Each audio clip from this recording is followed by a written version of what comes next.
Hello, everyone, and welcome once again to another episode of Lack of Focus, episode 37. What do we know? I am your host, Ed Horde, and alongside me tonight, making his triumphant return to the podcast, one Mr. Sean Dorsey. Sean, how's it going, my friend? Oh, it's going. Still in pain, but well enough to sit in a chair for a semi-long period of time. Excellent. That's good to hear.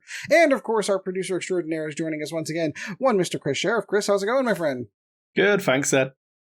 So this amazing thing happened over the weekend. This big tournament in Minnesota. It wasn't even at the FFG Center, but we have a new champion declared in X-Wing World Championship. So while we are not a specifically competitive X-Wing podcast, it was pretty big news in X-Wing. So we did all kind of like watch and keep an eye out. So that's going to be like the only topic we're going to be talking about tonight. We're going to take our own little spin on it. Like, we're not going to break down all the lists and say this was good and this was bad, but we are going to cover a few things. So I think the first place we'd like to start, we want to mention some friends of the show and those folks that we know that were at the event that actually did well. I'm going to start off with one of our Patreons. He's in the number one spot for people I'm going to mention. That's Tommy Adams. Made day 2 cut at the top 128. So he did make it in. So congratulations, man. That's awesome. I'm sure you got all of your ideas from this show. I'm sure he did. Other friends and family of the show, Paul Heaver, of course, was running Sunfac. He made it into the top 64. Duncan Howard was running a Fell Redline Jendon list. He made it to top 16. Mishari, the Beast of the East, was running a Jendon Fell Inquisitor list. He made it to the top 64. And then the official artists of the show, Paul LaRue and his son Jean-Luc, were both there. Paul LaRue actually ended up first in Swiss, running Obi-Wan, Mace, and Plo Koon, and he made it all the way to the top 16. And his son Jean-Luc, you're going to have to give me this list again, because I know he made top 32, but it's still a little confusing. He was running Luminara, Wolfie, Matchstick, and Broadside. So one of the Jedi's nobody takes with Calibrated, one of the arcs that nobody takes, and then 2 of the Republic named Y-Wings with ion turrets. So, well done, Jean-Luc. And he made top 32 with that. That's amazing. Yeah. And last but not least, of course, our friend Richard Sue, who is running a Lando Luke Braylon list, and he made it into the top 64 as well. So, before we get into the top 8, were the ones that we kind of wanted to focus in on, Sean has come to the table a long way from the podcast with a topic, and we want to kind of touch on that part first. So, Sean, I'm going to let you take this one away. Yeah, the idea, I was watching Duncan Howard in his game against Mitchell Rabb, and I started thinking to myself, X-Wing in its 2.0 version, we always talked about X-Wing in 1.0, was about player, and then, about min-maxing lists and everything else. And today, though, I think, to me, it seems more like it has, there's kind of like an arc that the game has today. And the question I have is, in a large tournament like this that spans over so many days, in today's X-Wing, and I don't want to talk about X-Wing of the past really, but today's X-Wing, is it about player? Is it about list? Is it about understanding your metagame around, and what I mean by the metagame is the grind of the tournament, the drinking enough water, the getting enough rest, all those things. What exactly is the driving force that makes X-Wing 2.0, and these large tournaments drive?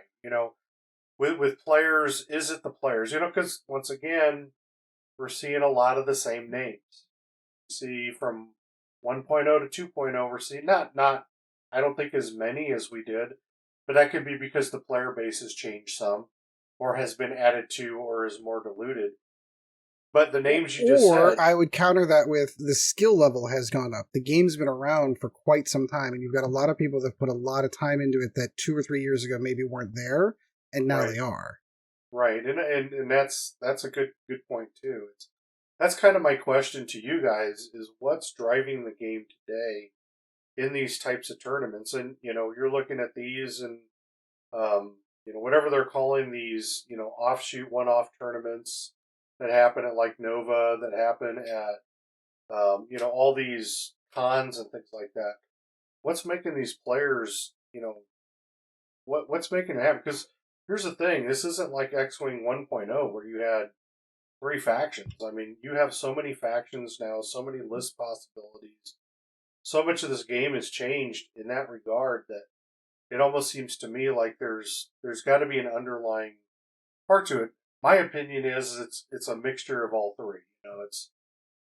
It's understanding how to play tournaments like this, but there's some unknowns in this. There's players that I've never heard of and that have made it into day 2 cuts and into top 64, top 32. Well, I mean, if you take a look, like for me, and again, we are so fairly far removed from the competitive environment, but when I look at the top 8, the only name that I recognized from the top 8 was Ollie's. That's the only name that I recognized when I was looking at those top 8 lists. And so I think that begs a couple of questions. First of all, when I look at the top 8 lists, and I'll just briefly run down, I'm not going to name who was flying what at this juncture. We have a very diverse list. You've got Boba Fett and Fenn in one list. You've got a Seer droid swarm in another. You've got not one but 2 variations on A-Wings. You have a 5 A-Wing and a 3 A-Wing with 2 pods. You've got Star Vipers. You've got Cartel Marauders. You've got a Rebel swarm, a Crackshot swarm that made it into the final, and of course, an Imperial Aces list. It's such a diverse field. That's one of the, and this goes back to one of the things why I was super excited that they were adding not only 2 factions to the game whenever 2nd edition came out, but when they announced that they were going to be doing prequels by adding the Galactic Republic and the Separatists, was it was going to force diversity. There's no one end all and be all list that's going to dominate the entire meta. Yeah, I mean, it's hard to think that it's as list driven as, I know you said you didn't want to touch too much on 1.0 stuff and old X-Wing, Sean, but I think it's a good springboard into the conversation. Absolutely. I don't think we're looking at a time where you had Miranda and Captain Nim, Nim Miranda, or Ghost Fenn, where you were seeing cuts dominated by those mirror matches and things like that. I think those times are gone for the big events. In your local meta, there's going to be and this is by local things, I mean your hyperspace trials, your store championships, your regionals, whatever they change into in the next season. You're going to have archetypes that will dominate, and listening to podcasts and taking the lists that they say are good will get you to a given level. It gives you a good baseline. I think this is a bit of a tangent, but a good saying that comes from playing Infinity and that miniatures game is it used to be it's not your list, it's you. This list keeps losing. It's not, you keep losing. There's nothing wrong with it. And that's evolved over time as the game's matured a lot. We used to have a similar saying in 40K, which was that the list can't save you. Like, you could take a tournament winning list and build it, and it's only going to take you so far. The efficiencies that are built into the list, the min-maxing that's built into the list, can only take you so far. The rest of the way is player skill. And some luck. You get some luck with pairing, too, and I kind of want to springboard off of some of that, too, a little bit. I mean, please, continue. But I think the thing that for Infinity that it morphed into is that whilst a good list won't win you the game, a bad list can lose you the game.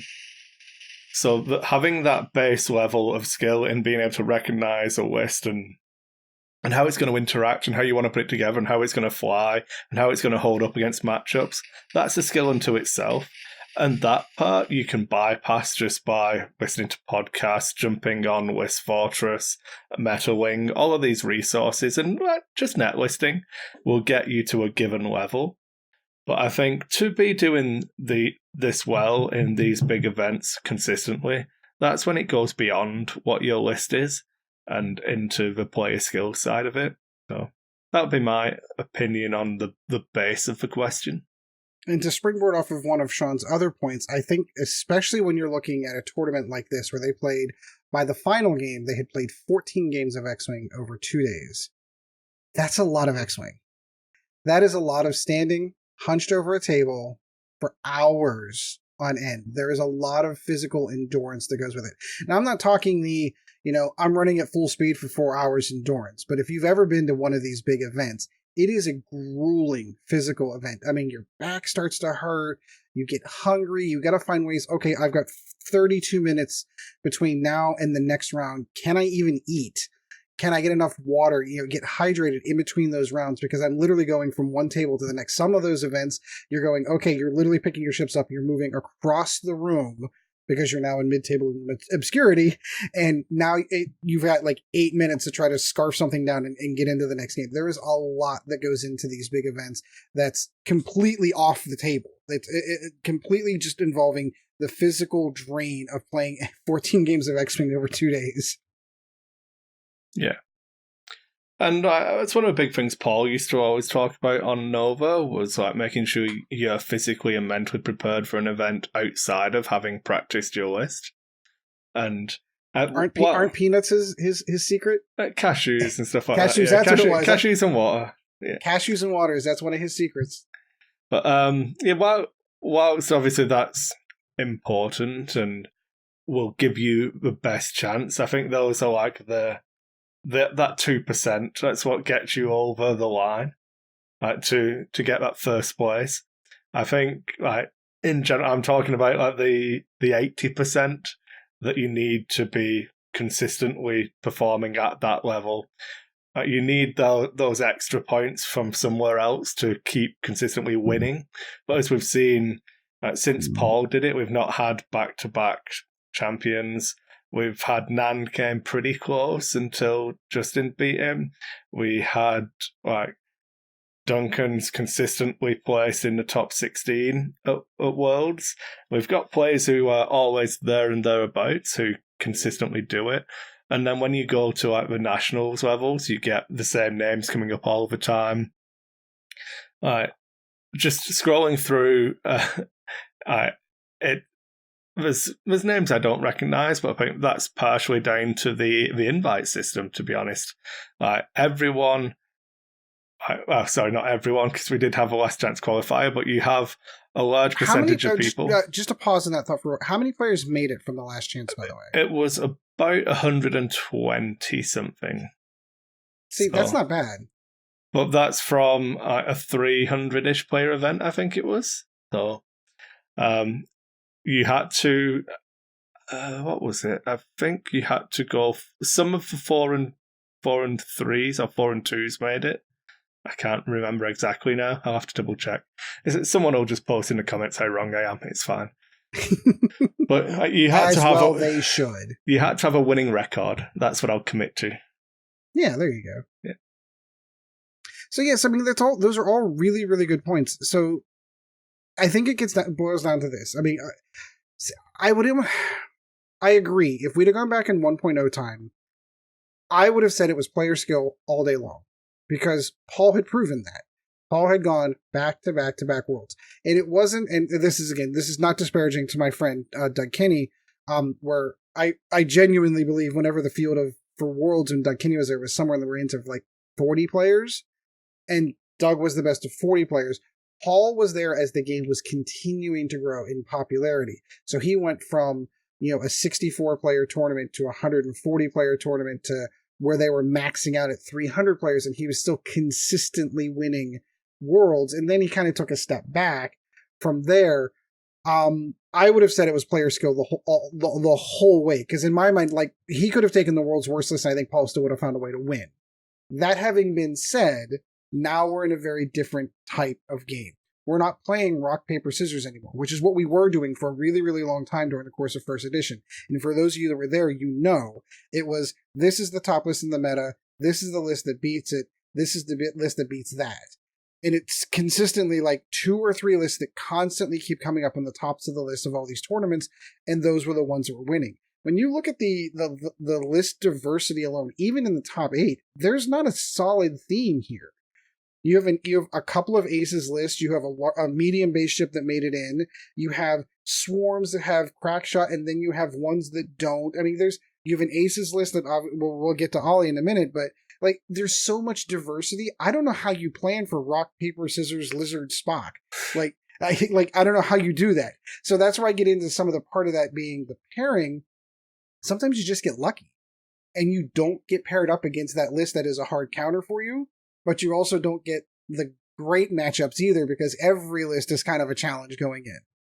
Listening to people talking about their experiences there, I think Fly Better podcast, or what used to be Minox, have got their interviews with like the top 16, and every one of them spoke about how worried they were about facing like Nantex and how they'd accounted for it in one way or another, and that they just didn't really see them in the event. Yeah, how about that? Kind of what thing? About that great big boogeyman that everyone was worried about? I mean, don't get me wrong. Paul was running one. He made top 64. Yeah, running two. He's running two. I was relying on him. That's what screwed me over in our bets, which we'll get to later. Yeah, we will get to that. But I don't know how many of them. I mean, obviously, I'm looking at the top 8. None of them made it to the top 8. No, top 16. No, I can't remember. I did have it written down. Yeah, we had none of them made it to top 32 because I had said 5 would be in the top 32. You said 3, and there was 0 in the top 32. Fat 0. Unless I misread because I had to do it all manually earlier on today. That's okay. Yeah, one of the things I wanted to touch on was just from what you were saying about how you plan for the archetypes. In that top 16, there was everything from a 2-ship list up to, I think we had the Seer Swarm in there as well. I was just going to say there was a Seer Swarm, so was that which is 8. So all the way from 2 to 8, you had every legal, that's the full spectrum. Maybe there wasn't a 7-ship list and a 6, but you know what I mean? That you've got to account for the 8-ship swarms now. You've got to account for 2-ship lists. You've got to account for 5-ship crack swarms lists. Yeah, you've got to account for jousting lists. You've got to account for lists that are going to try and draw you into them. You've got interacting with the obstacles now in this. You've got everything to think about. Which is why I think this was a fantastic world. Yeah, like this couldn't have gone any better for the first full worlds for 2nd edition, in my honest opinion. To have that level of list diversity, where no list. How many times did we ever see it? Whenever a world's list would come over, whatever Paul was flying that day on that Sunday, by Monday morning in your local game store, whatever list he had was being copied, and everybody was running it, and you'd see it everywhere for 3 months until the next release came out. Yeah. So which list do you copy here? I do have a spanner to throw into it for you. Just potentially for us a controversial question, given what our beliefs were going into this world, especially now that Sean's back as well. Do you think we would have had this much diversity in the top 8 with that much diversity of faction and list archetypes if Worlds was hyperspace? Was Worlds being extended actually the savior? So that is. I think you wouldn't have had the diversity. I think because you have limited ships in hyperspace, you would fall back into the min-max of that limited grouping of ships. But at the same time, no, there is no but at the same time. I think that's just it. You would have had that. It would have fallen into archetypes, and the newest stuff may not have shown up because there isn't enough diversity, and there's... Well, that's a good question. It's a hard one to answer. But, it is. So now I'm going to point something out. So actually, while we're going through this, I opened up my old Dropbox from eons ago, and I have 2014 Worlds results. I actually have all the lists from 2014 Worlds. And I'm looking at Paul Heaver's list in 2014, which was the Han Solo. Yep, I was going to say, is that the Solo one? That it has to be. Yep, it's Solo with Millennium Falcon, Predator, R2-D2, C-3PO engine upgrade, and then the Talas. Yep. Such a great list. and when I look at this and I look at the coffee stains on the list and everything else, it's interesting to me because it was funny because Chris was asking that, and I'm looking at this list and I'm like, when I go back and I start looking through all these 2014 lists, there was a limitation in them. The list that rose to the top, there was a very much a limitation in it. And it was because there was only so much that was good at that time. Yeah. That would rise to the top. You could come up with the Aaron Bonner, the Six Sigma. You could throw that out there. But that, to me, falls into that more player than list. The list is good, but the player was so good that the list was that much better. I'm looking at Paul Heaver's list, and I've been looking through a couple of those lists, and they're all relatively the same. When you get down to it, they're all not exactly the same, but they're all similar. The ones that made that top cut or had a formulation that was similar. And from memory, that was one of the first times where they all sat down and had the RonCon and went through and all had those archetypes. That was the second time. Yeah. The first one's what won Paul Worlds, but they included more people in the RonCon. Yeah. And for those of you who are not in the know on what RonCon is, there is a member of Nova Squadron, Ron Brandon, a fantastic human being. They did a meeting. They had an all-day meeting in his basement where they quite literally went down through slideshow presentation. Paul Heaver had a slideshow presentation prepared, went through every list. These are the lists that are good. This is how we counter it. And then Paul brought a slightly different list. So when we're talking about that, I'm looking at Ira Mayer. Yeah. Yes. Okay, I'm looking at Ira's list. And I love Ira. Ira's so much fun. Ira's going to replace awesome. Ed on the podcast soon anyway. So I heard. So here's Ira. Now this is after RonCon. This is after them talking about it. Han Solo with Predator, Gunner, C-3PO, Millennium Falcon, engine upgrade, 2 Talas, and a Bandit.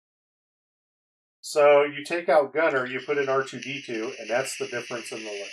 And you can upgrade a Bandit to a Tala. Correct. So your Talas kill his Bandit, and your Han doesn't die to his Gunner Han. Correct. And that happened to me when we went to Minneapolis for the regional up there in 2013 when we took Fat Han, the Super Chewie. Yeah, before anyone knew what it did. Right. When we took Chewie up there with C-3PO and showed the designers of the game how bad C-3PO was for the game when you're on a 1-die defense die ship. And basically, we didn't win it. I can't remember who won. I think Patrick Wilcox, won it. He beat Aaron in the top 4 or something. And it was just dice at that game. But we proved it to him that it's part of this is game design and part of this is abusing game design. And when we were saying and it would get worse when Wave 4 came out. Because you had Aaron Kraken that you could throw in the list instead of the Red Squadron pilot. And, with Biggs, this had Biggs in it. Biggs protected everything. C-3PO took everything off in the end game. And it was just difficult to beat the list in the end game. And we took 5 lists, and I think... And there was no half points at that point in time as well. No, it was all strength. It was strength of schedule. It was strength of schedule. And it was... I think 3 out of the 5 of us made the cut, into that top 8 or top 16, whatever it was. And that goes back to this, and what made Aaron's list better than mine and the other people that flew it was the fact that he made a change. And I don't remember what his change was, but he made a change that made his list better than ours, Same thing Paul did with Ira and everybody else there. But still one of my favorite stories. My favorite stories from Worlds. Story. Yeah. It's pretty funny to look at these things and to say, wow, this is a whole different time of X-Wing because you're talking about truly limited ships. Wave 4 had just come out, I believe, if I'm not mistaken. Wave 4 came out, and so all you had, but Wave 4 I don't think had been out very long, if I'm not mistaken. It had been out. It had been out long enough that the Whisper Mini Swarm had been figured out by then. Yeah, because it was no one was playing Swarms, but the meta was Swarms, Whisper, or Han. Yeah. Except Dallas Parker, who took it to top 4. Right. Yeah, and then but that's Aaron what I mean. Bonner, You had to have. Sorry, Sean, go on, Aaron, Sean. Aaron took Echo instead of Whisper, and just blew everybody up till he got to his top 8 game where he played Captain Typo and shot like 3,000 dice at whoever it was, Jan or whichever one it was, whichever hawk it was, and it was Jan. Yeah, couldn't kill the thing. It was just back then it was such a different game, and that's kind of, I think this goes to your hyperspace question, Chris. This goes back to that. With limited ships, limited waves, limited ships. Would it have been more of the old 1.0 style? I think it would have been. At least the list that made it to the top. Yeah, and I think what you would have found, you would have seen a best of each faction is what would have made it to the top. Minor variations on a theme, but you would have had a best of each faction, and those are the ones that would have made it.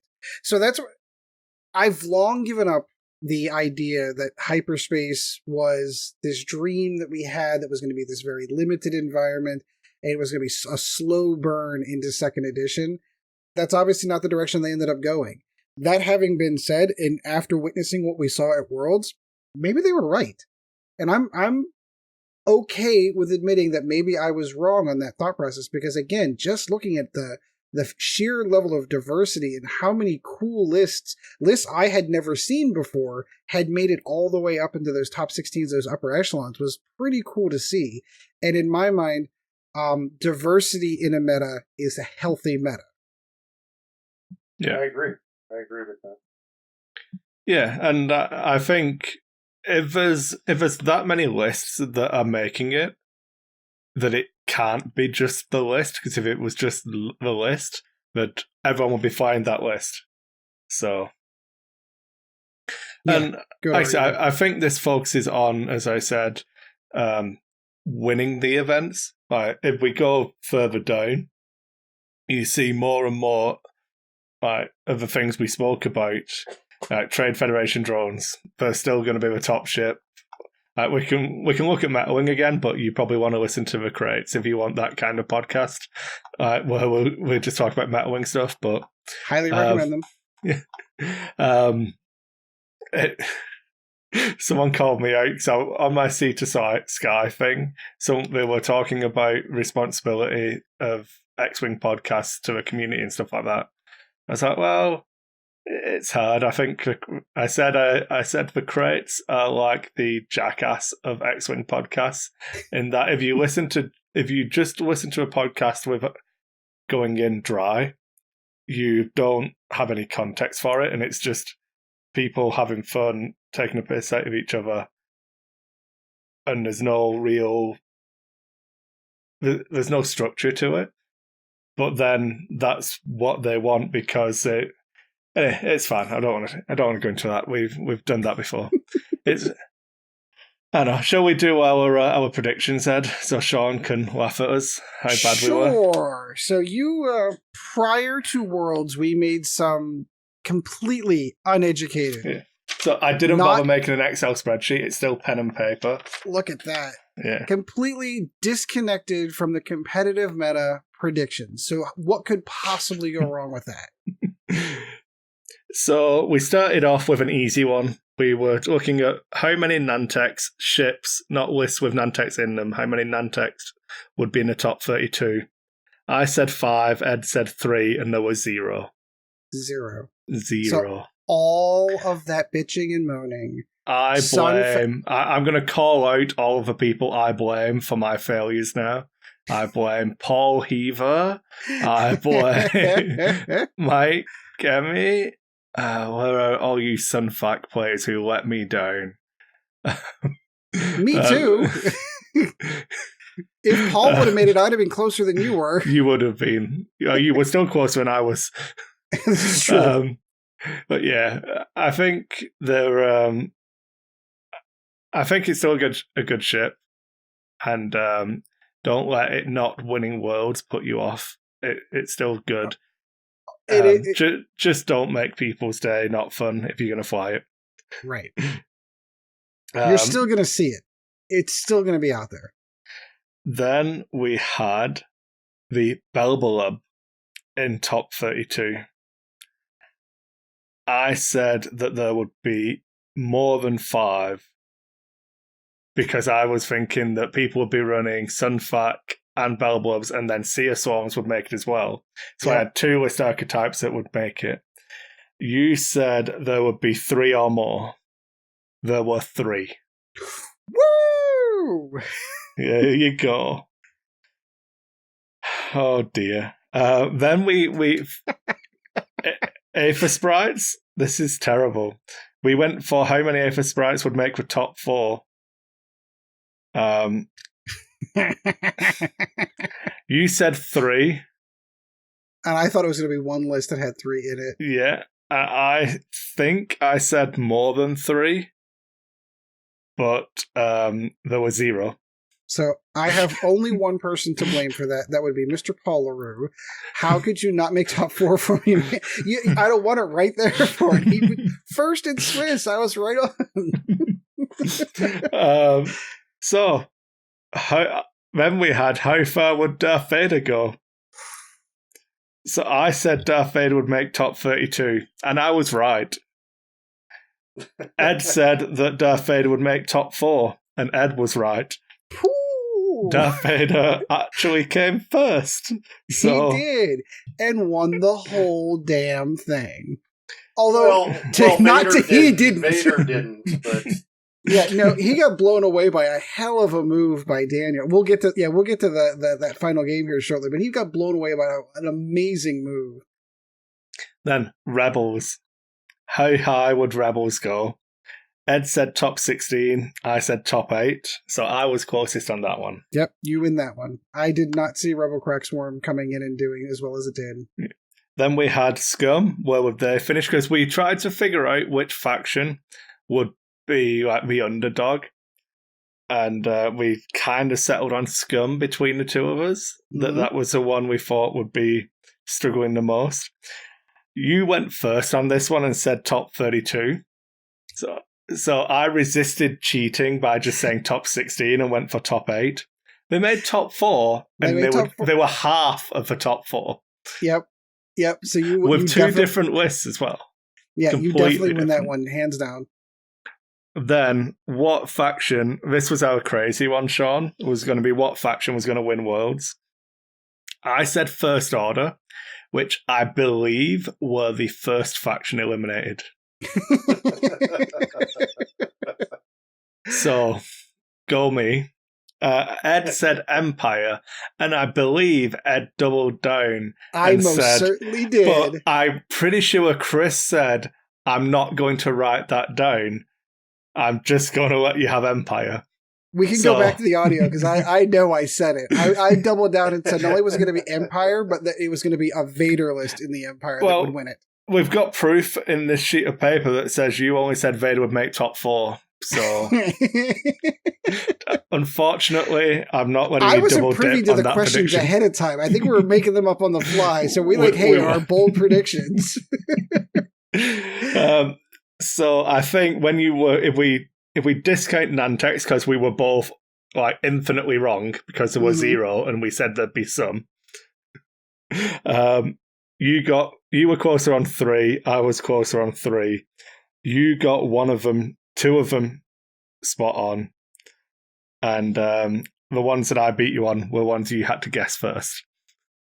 So I think we can safely say you kicked my ass in that one. Woo! And I know nothing about this game. That's not true.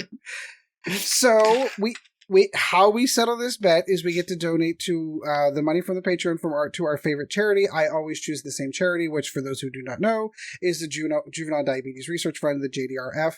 I have 2 type 1 diabetic children myself. Sean has 1 himself. So that is the charity that I would choose to dedicate those funds to. Okay, so I will get that process. So when this episode goes live, we should have that all done as well. And I'll put a receipt on the post so people know that we actually gave all our Patreon dollars to charity. Yay! All right, so can we talk about the game now? We can talk about the game now. Holy cow! What a game! What a game! I haven't had that much fun watching a game of X-Wing in some time, because of course I knew that I had a betting interest in the game. It matters more when there's money on it. I think does. See, now I need to get in touch with Paddy Power, which is a bookmaker in the UK, and they can pay me my sponsorship money. It matters more when there's money on it. No, is that Sky Bet? Is Bet matters more? Like I've not watched UK soccer in the UK for so long. But you yeah, actually said the word soccer and not football. Congratulations. Welcome to North America. Joe mocks me for lots of things now. I have a slightly different accent to what I normally have when I'm talking to you guys.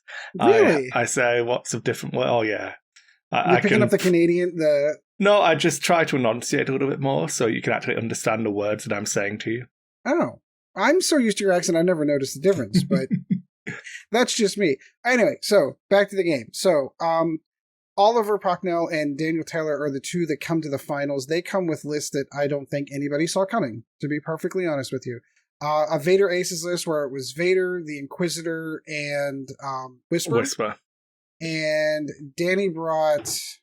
I'm trying to remember the list from memory. He had Wedge and Jake, which are like stapled together.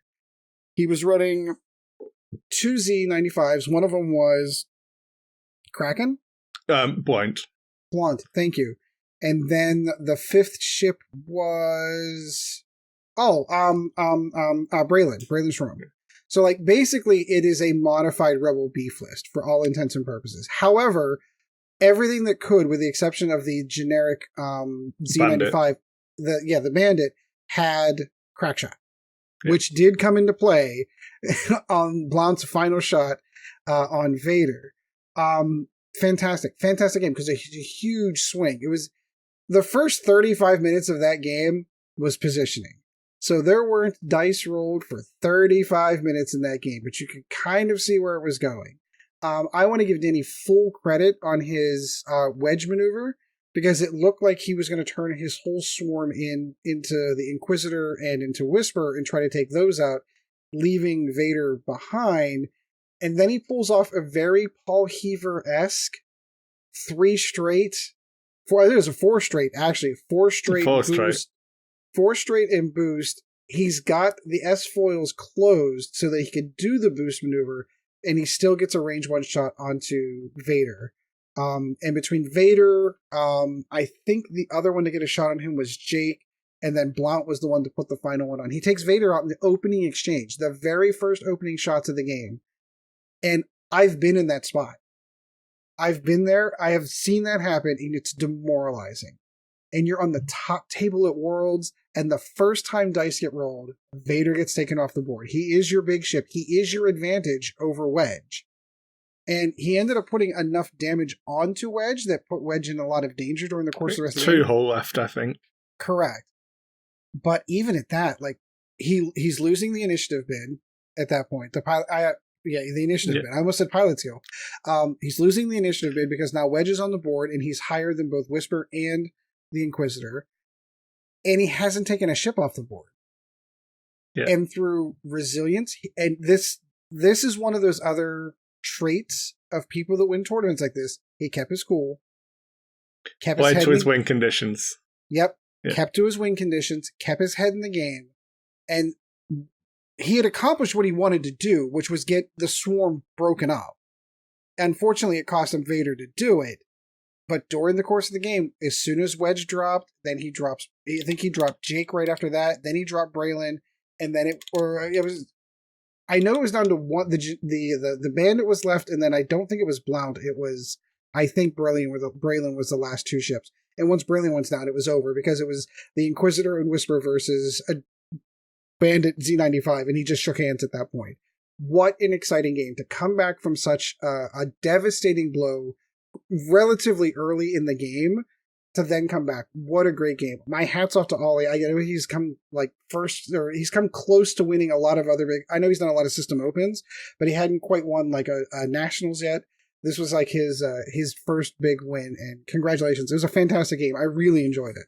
Yeah, it's done really well. It's obviously a really, really strong player. One thing I did want to shout him out, I'm just trying to find the exact quote now, because I saw him post something on Facebook, and it's something that I've been trying to hammer into my locals when they've been asking for advice and stuff like that. And when I saw this, and it just made me so happy. But if I can't find it, and I'm just like filling for time now, here we go. So it's basically someone asking. It was Ryan Farmer asking, if you went to Worlds and didn't win, why didn't you win? And I think I love Ryan to bits, but I think it's one of those. It's a throwaway question to spark like outrage because people blame dice or this and that, and some people have like proper comments and things like that. But Ollie actually commented, which obviously he can't, because he actually is the only person in the world who can't comment on why he didn't win Worlds. But he said, and I think this is the best advice in 2.0, take a note of your opponent's points before every game. Make sure you think about your opponent's win conditions as well as your own. So knowing the points breakdown of your opponent's list and your own, and then how those two things are going to interact on the table. So if I trade Vader for Wedge, how do I win? And you can see that kind of thinking all the way through Ollie's game in that final. Okay, so he got Vader, I got half a Wedge. What else do I need? Get half points here. Okay, where's the next batch of easy points that moves my bracket up higher? Because at the end of 120 minutes or whatever it is, I know I need to be ahead by 1 point, and then I win. Then I'm a world champion.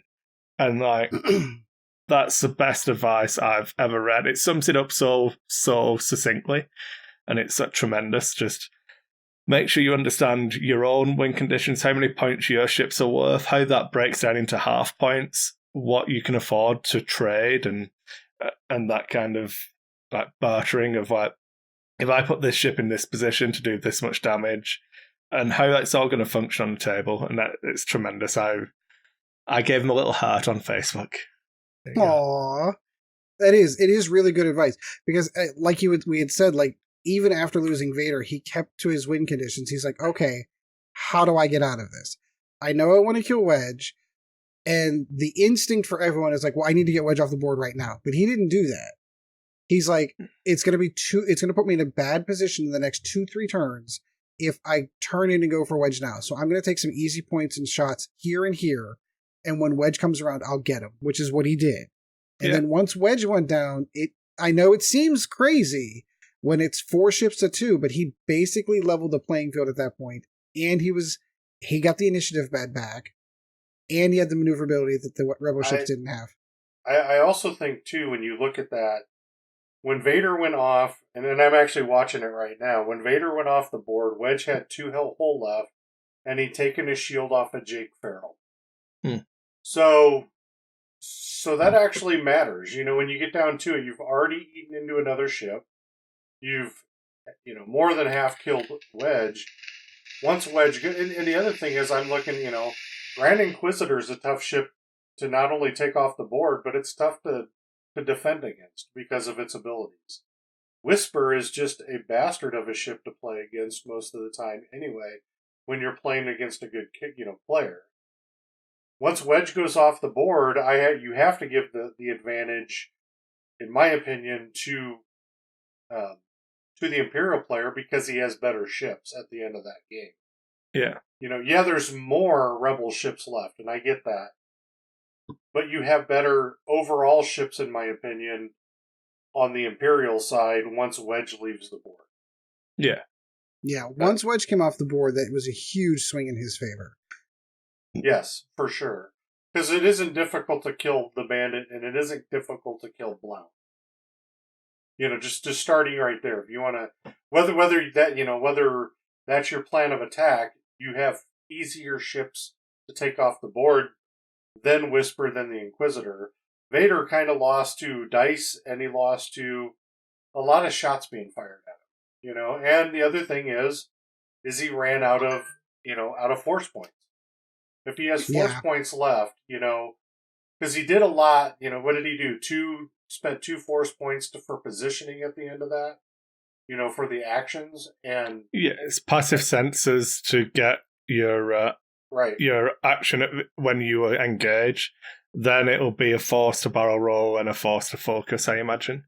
Yes, and then at the end of that, he had 1 left, and he used it. He used it, I think, on the first attack, if I recall correctly. Yeah, he used it on defense on the swing back from on the swing in from Wedge. Right, and then he was he was. It was everything dealing with his dice, and if his dice would have been 1 better, or if he would have had the 1 force point left, Vader would have lived through that, and it would have been even worse for that rebel squad. Yeah, and it's really good to look at, but like Vader's 76 points. Then you have to look at like the points breakdown for Wedge and Jake. So those are the 2 damaged ships.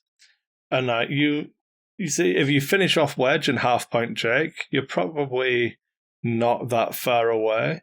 Like, what is it? Wedge would be 56. If you 56 from that, 37 for Jake, so half that. You're a couple of points behind from like trading Vader to kill Wedge and half-point Jake.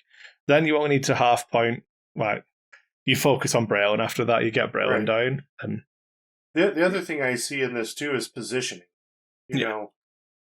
Excuse me, he threw a lot to position to take Vader out of the game. Yeah. And split the swarm, and, like you guys talked about earlier, once that swarm was split, it's very difficult to pull that cohesion you need back together. And if Wedge... And I don't think he ever did. I don't think he ever got more than 2 ships to ever fire at the same target after that. Yeah, which you need to have 3 ships shooting at the same target, which was proof, with Vader. Because of the ships that are on the board. Yeah. But the good thing is you had a great final. It wasn't just a one-sided, lopsided game where one just dominated the other. It was a great game. I didn't get to see it all the way to the end because I was at work when it was going on. But it was a pretty cool event overall. Yeah, but how many finals have we seen where like a key ship gets taken off the board, and mentally in the back of your head you're like, all right, this game's already over.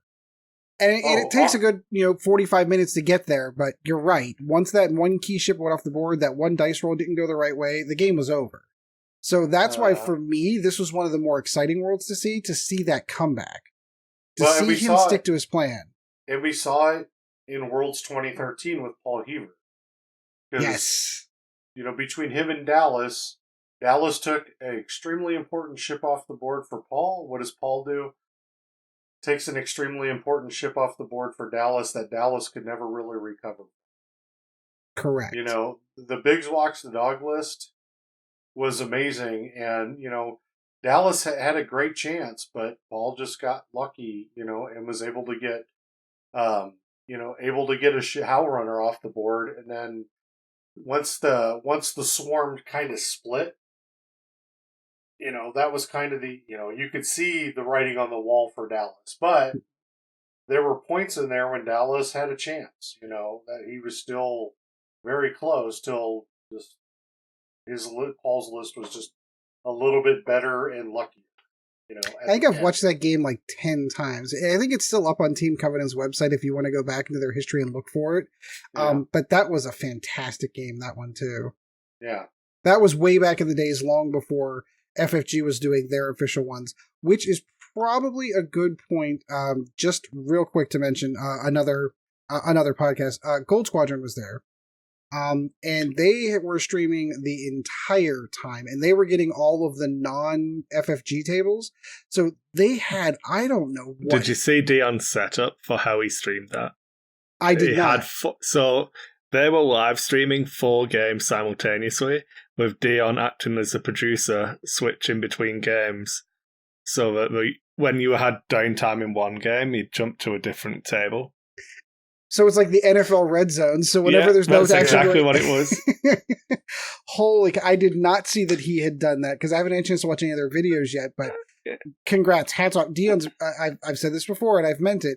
Dion's one of the hardest working guys in this hobby, and to be able to pull a stunt off like that is amazing.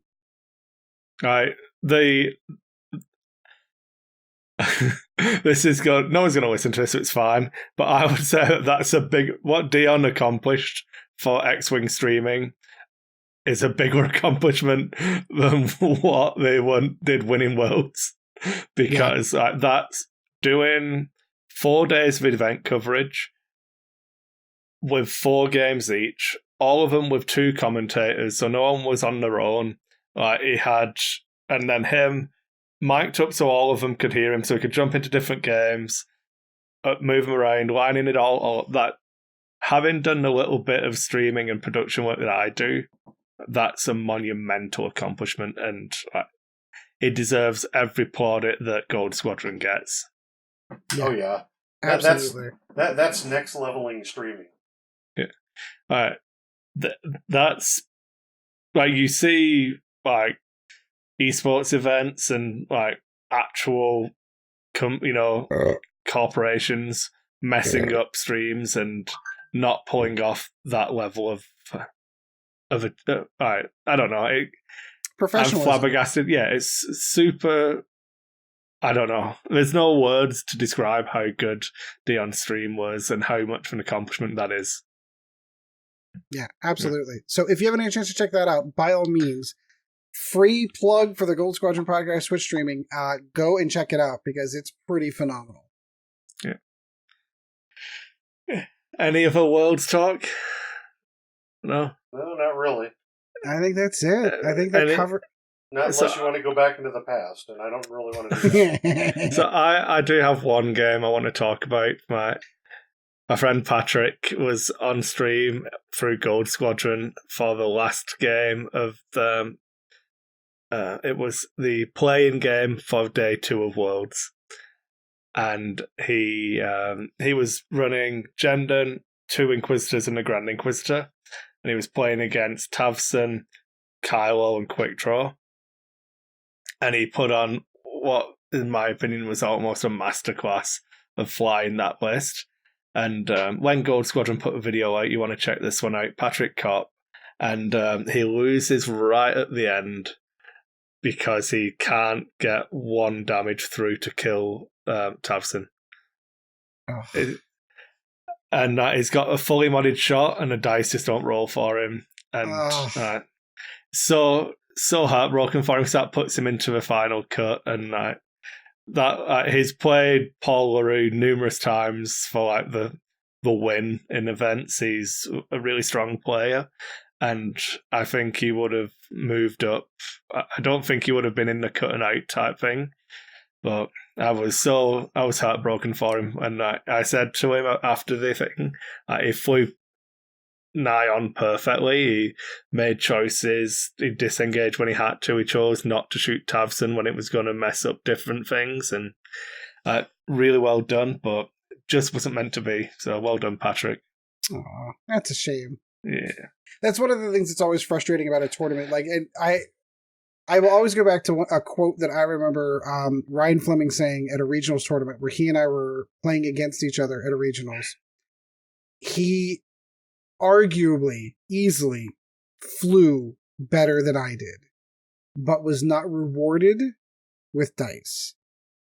And that was back in the days. Again, I know I feel like we're old grandpas, back in my day and black and white TV. It was I was running the what am I thinking? The PAL Defenders list. And he was running his 3, toilet seats. What's the word I'm looking for? I'm Jump drawing a blank. masters. Thank you. The 3 You, jump you masters. know that list. people complain when you call them toilet seats. I'll call it that all the time then. So he was running the 3 toilet seats. And I ended up winning that game, not because I flew exceptionally well and beat him on maneuvering. I freely admit this, his dice were crap that game. They were just crap. One of the quotes that he said when his second one went down, and it was clear that he was going to lose the game at that point, he's like, I'm clearly outflying you. You can agree to that.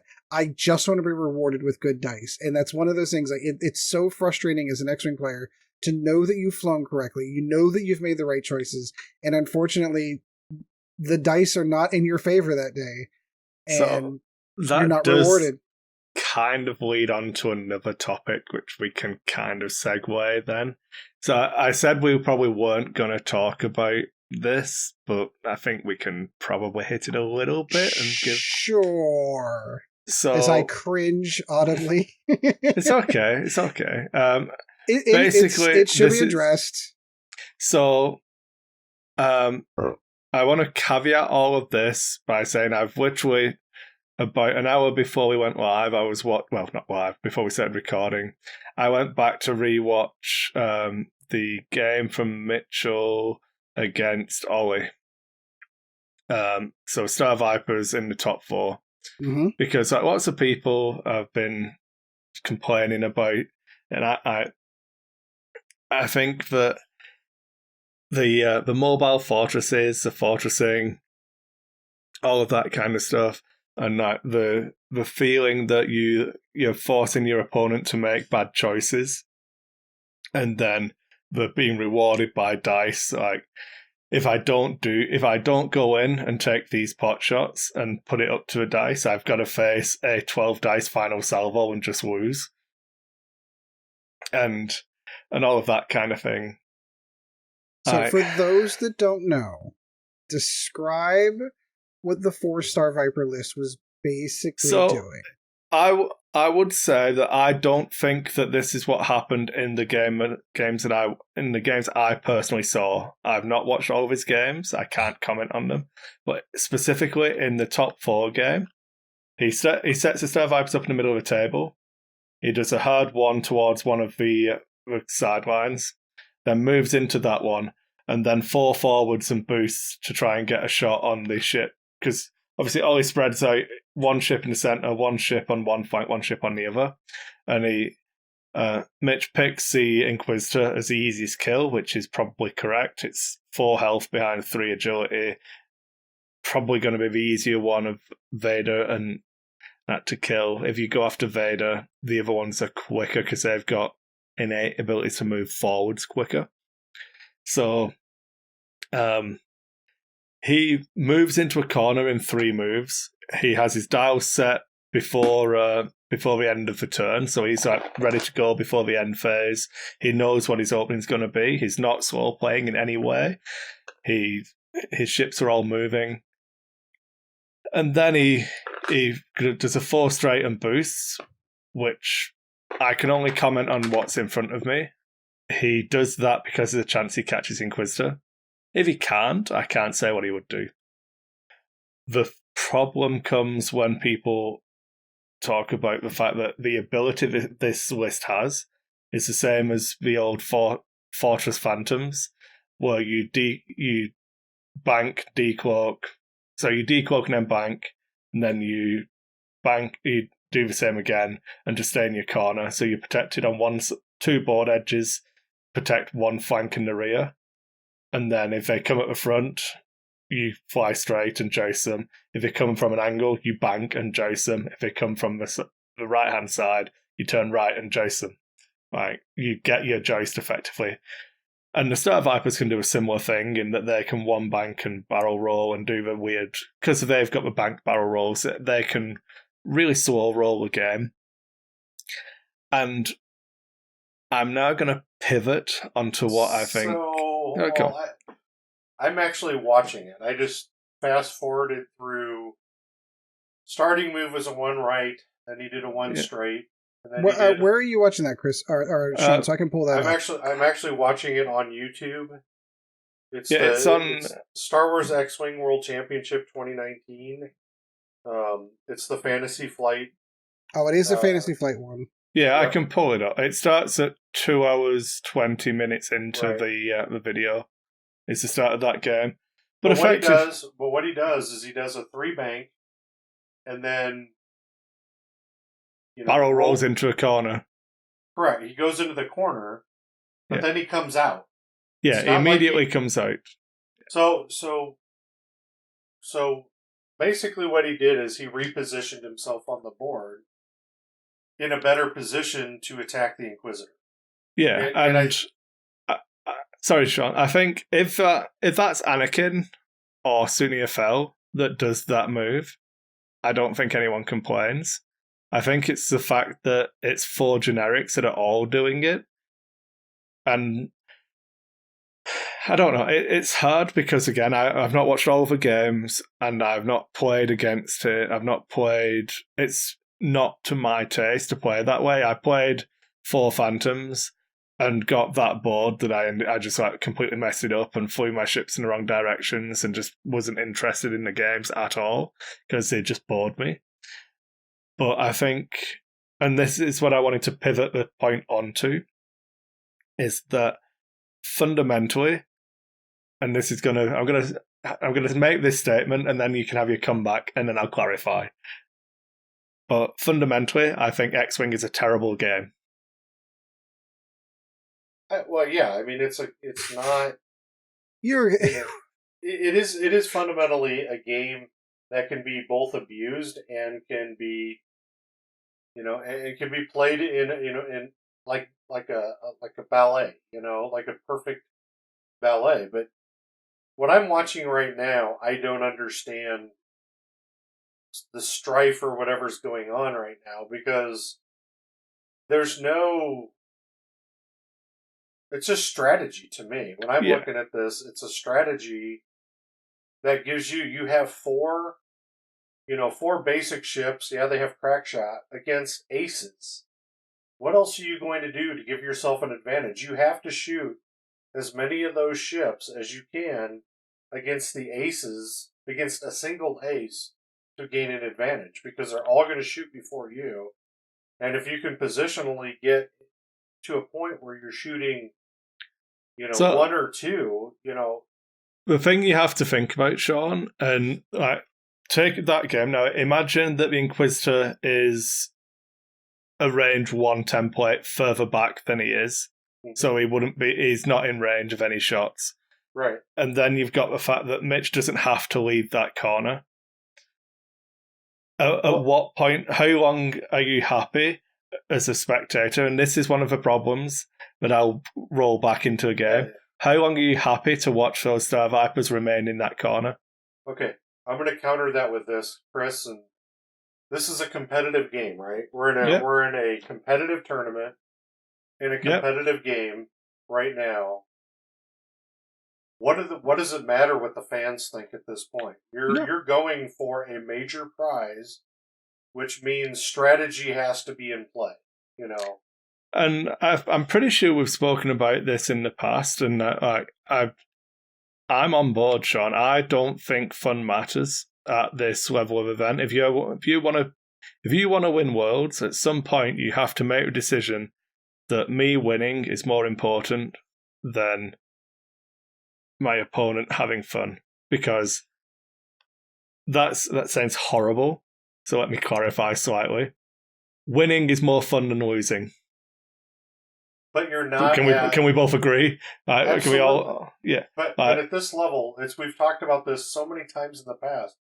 These prizes are money. This is your prize money. Now you're playing for. You're in the top 4, and I don't know what the top prize was actually. I didn't pay any attention.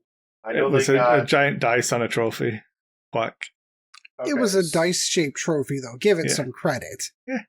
But at that point in time, you're playing for being the world champion of X-Wing 2019. You get to sit in the annals with Paul Heaver and everybody else that's won this thing.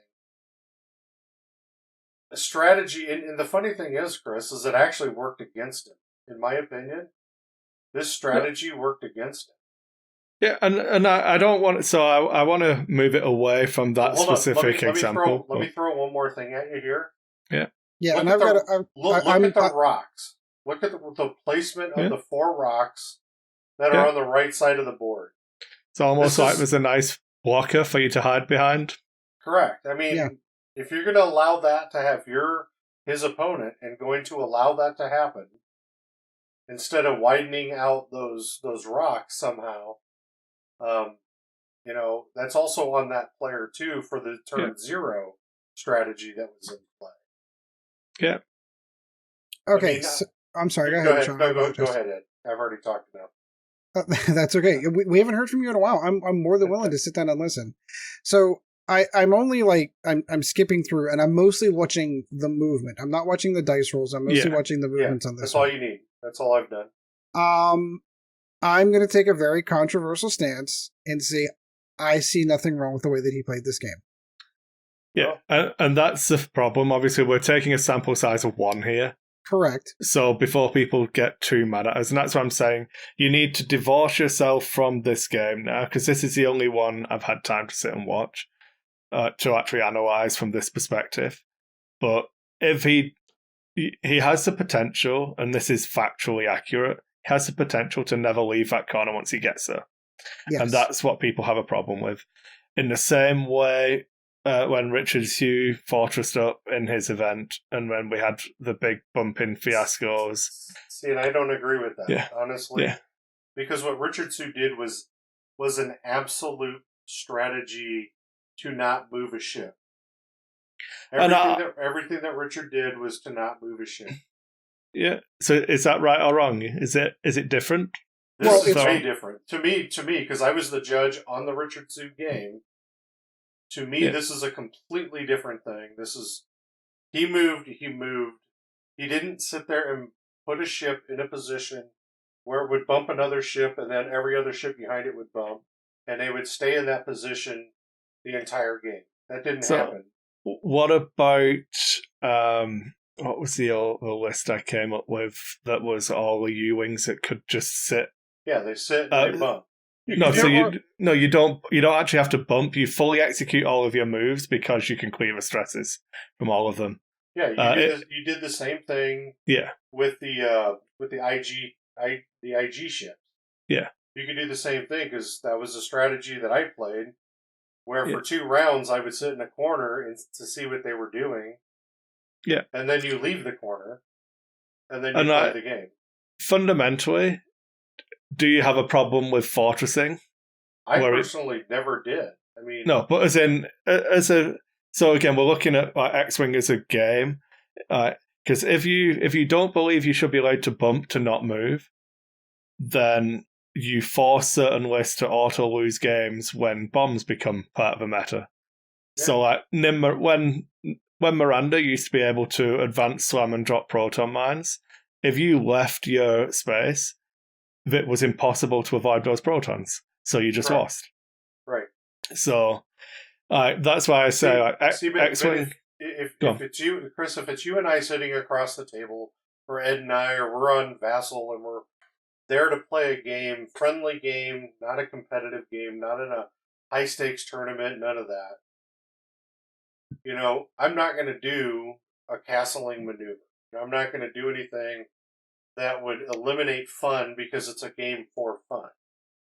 But if it's a strategy to win a game, and that's the thing I had a tournament. Make sure that that's clarified. Yes, a game in a tournament, in a high level tournament at that. It's not some, Saturday weekly, store tournament, which I've seen people bring monster lists to casual tournaments before. My thing is that the goal is winning games. And this goes back to that competitive side we used to talk about in this game, where the whole goal is to win. There weren't dice in this one. So because there weren't dice... Oh, but there's a lot of money still up for grabs with the prize wall tickets and stuff. Exactly. Prize wall tickets, yes. But when I'm talking about the prizes, 4 finals, getting the dice, the trays, and tokens and everything else, that's still worth money. Yeah.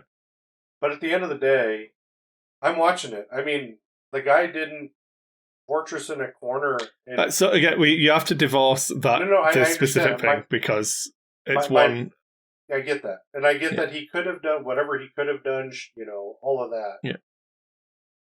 But at the end of the day, this game and any other game that he played in, if that's his strategy, and if his rock placement is similar in every game, the guy played to win, made top 4, did well, and lost. He still lost this because, to me, the position he put himself in by doing what he did, lost him that game. It was slightly. Can I throw a monkey wrench into this one real quick? Yeah. So again, I am going to take the stance that this is a single game that I'm only watching. Right. And as I see it, I do not see anything wrong with the way that he is playing it. And I see a very, very distinct difference in the game that I am currently watching and Richard, I know you and I are friends, don't take this personally, from what Richard did at Worlds, that instituted rules being placed in opposition to not permit players to do that again. Yeah. And what he's doing. But from what I'm seeing here, I don't see how this is any different than flying in formation. Yeah. Granted, it's a little bit more of a complicated formation, but it's still flying in formation. It's producing a result that keeps him in a particular position so that all of his ships can fire in the generally same direction. He's flying in formation. He's doing it, with some banks, and he's doing it with some barrel rolls. And I genuinely get that if he wanted to, he could force himself into that corner and not really move out. But the ships are physically moving on the board. There are things that you can do to avoid that. Yeah. So what I want to move on to, and like I said, pivoting from that specific example, when you look at the only reason the Star Vipers do that now is because the Phantom. People used to do it with Phantoms because it was easier, because the flat platform was more busted. But that's how the Phantoms worked, is they'd sit in their corner and not leave until you gave them a choice that they wanted. It's the same thing that the Star Vipers can do. It's the same thing that essentially the rules as they currently stand are that one of your ships has to move. So if I deploy Anakin in one corner and do a 1 hard every turn just behind a gas cloud, he's moving. So then all of my V19s can sit in the other corner and just bump and not move. And that's fine. That's within the rules of current X-Wing. And that's where I say, as a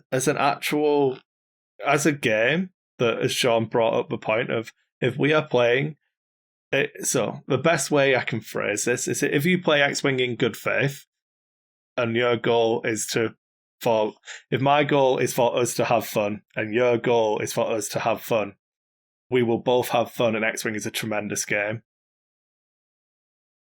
Once you shift away from that, and I'm not saying that anyone's playing the game in bad faith, but once both of us having fun is not the top priority, X-Wing falls down massively. The only way you can play X-Wing is that I kill your stuff. There's no objectives. There's no way around it. Right. Can I push back a little on that? I would thoroughly agree. My local game store, local league, I'm right there with you. Completely. Yeah. When I've played in enough competitive events to win my way to Worlds, I hate this. I tend to agree. I was going to say I hate to cyber Sean with this, but because that makes it seem like, oh, Sean's the bad guy here. That's not what I'm trying to say. But I'm kind of in Sean's camp in this one. Like, when you're entering Worlds, you're entering a competitive tournament where there are 300 other people who are there to win. Nobody flew out to Worlds with the anticipation of, I'm just going to, and maybe there are, and I don't mean to say, like, saying nobody is a very broad stroke statement. I would venture a guess that a vast majority of the people that flew out to Worlds to participate in that tournament flew out there to win that event. No, winning was the reason why they went. So I'm not saying that anyone did anything wrong. Everyone played the game within the rules. They all had judges there. There was no, like I said, no one played the game in bad faith. But what I'm saying is, once, I think X-Wing is a tremendous game. I think X-Wing is a terrible competitive game. Because Okay, once that's a very different argument. Yeah. Once winning becomes important to either player, the fun stops being the primary concern, and that it's too easy to inadvertently. Like, we agree that Mitch did nothing wrong in that game. Within 4 moves, he had shots. Yeah. And again, sample size of 1. I know that there is another game that I guess that I still haven't seen yet that may be a little bit more egregious, quote unquote, on his maneuvering and quote unquote fortressing, but all of his ships are moving. And ultimately, like I said, he played quick. His dials were down. If anything, Ollie was the one close to getting warnings for time in that game because of the time he was taking to set dials. So, like, there's no... And that's not a slight at Ollie, because he's got to think of a way he approaches this. And I know, because this is a really impossible situation, just where he said it, like, he's... So that... All right, I know you've got your tangent, but Mitch came with a strategy. Yeah. I don't see how this is any different than, this is the list that I brought. This is the combination of cards that I put on my ships. We go back to the Ollie statement, like, what is your opponent's win condition? His win condition is, I can fly myself in a formation that I can guarantee shots. Can you beat it? So I think that just to kind of tie it together, and then we can wrap it up. Sure. The win condition of 4-star Vipers is that at some point in the game, my opponent has to engage me because I've got a 12 dice final salvo. Well, I would agree with that. Yeah, and I don't think there's anything wrong with that. If that's your win condition and you're not breaking any game rules to get there, there is nothing at all wrong with that. And if you can consistently win games and get top 4 at Worlds with that list, you deserve to be applauded for your achievement. My point is more that if that's something that people don't enjoy, and that when the win condition becomes, if you do nothing, I win because of the final dice salvo, and it's literally, look at the game against Ollie. Ollie's got 2 dice on Vader, 3 dice on Whisper, and 2 dice on Inquisitor. So 9 dice against 12. So that's mathematically, that's like a huge advantage that the Star Vipers should win. Yeah, he could blank out, but I agree. Yeah, I agree. But then his strategy, his opponent, Yeah, I believe the math is about 80% in favor of the Star Vipers. And you're right. I agree. And here's the deal. Okay, you came with your list. Yeah. A person came with a list with 4 ships that will outduel you in a final salvo. So the onus is on the player who can't win a final salvo to engage them. I agree. Okay. And case in point. So remember Supernatural Kylo before Supernatural got nerfed? Yeah. And why I didn't like that list? Yeah. Because the purpose for that list was, I'm going to shoot 1 ship, get the points that I need to win the game, and then you're never going to see me again, and I'm going to run the clock out. I love you, Ed. I knew you'd start to pull in these other similes.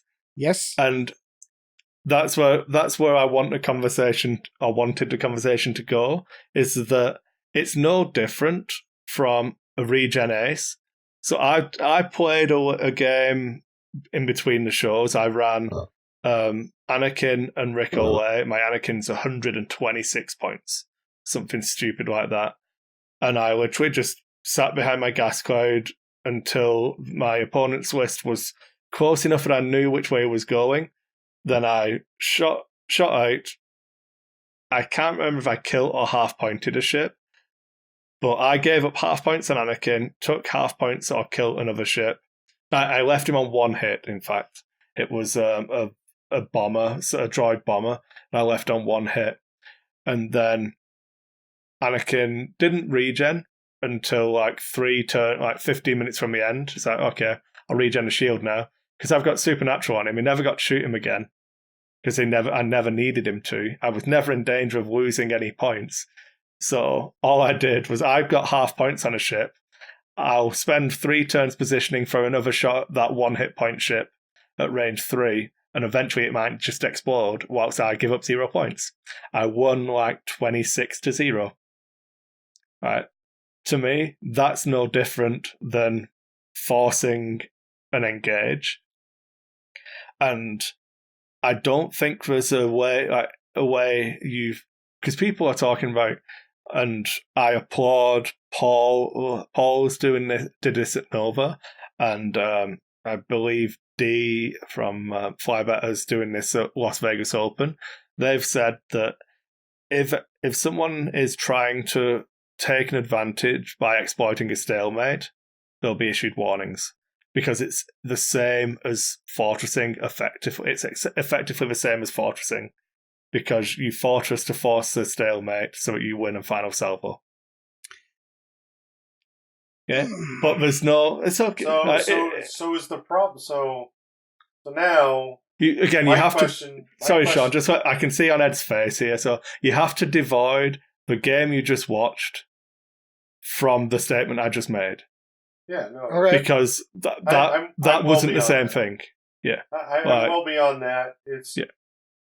Sorry, Sean. Go on. So you create a win condition. So now here's a problem. So you have a secondary win condition in a game, which is called final salvo. Thank you.